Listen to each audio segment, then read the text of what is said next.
I think it was about 54, 55 years ago that the Italian Job was made and Michael Caine became an absolute star. And today we look at the present government and we can see that the drinks cabinet, these gathering of twits around the table in number 10, the drinks cabinet is unhinged.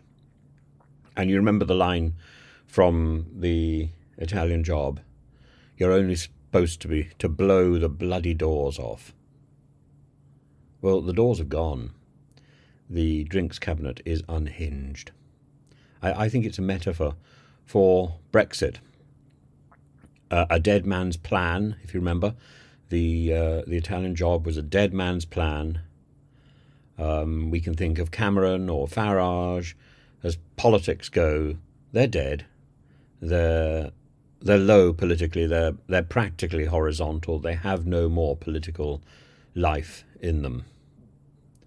And it's about the film. The Italian Job was about getting money out of the EU, out of Europe, wasn't it? It goes wrong. In this case, it's not only the car, the van that has exploded, it's the entire system. Because it was wrongly, badly, tardily executed, tardily implemented by May, by Cameron, by Boris, by Truss. And too much calculating in advance about how much we're going to get. Too much celebrating in the bus on the way back. Too much celebrating and not enough of thought about the exit strategy, about the aftermath. I've got a plan. Well, you know, so did Baldrick. Baldrick had a cunning plan. But thankfully, that was where the Italian Job stopped. We, on the other hand, have to continue living with this. And I met somebody on the train yesterday, and we were talking about our positions, and I think she's absolutely right.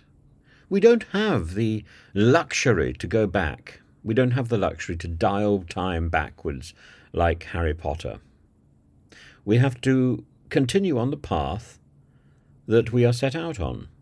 We have to make Brexit work, and at the same time, we have to make our peace with our neighbours. For many reasons, not least because we need to influence Europe.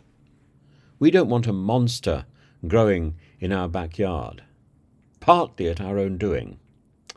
This monster, this Europe, has been out of control for years. Otherwise, why was there even the Brexit debate? All you had to do was look at the way that Germany treated Greece, and you would know exactly that this was a monstrous organisation, that it was badly in need of reform. And what did we do? We elected Farage and his friends to distract us and to talk about leaving this monster. And yet, we went into Europe twice in the last century to help. And when Europe really needed our help, we turned our back on Europe and said we were a little island and we were independent. That isn't our history, that isn't our nature, and that isn't right. But it's done. So now we have to repair the damage. Repairing the damage isn't about going backwards. You can't undo the past. Repairing the damage is about moving forward and about forging the best possible relationship with Europe that we can, and making sure absolutely that we can influence Europe for the better.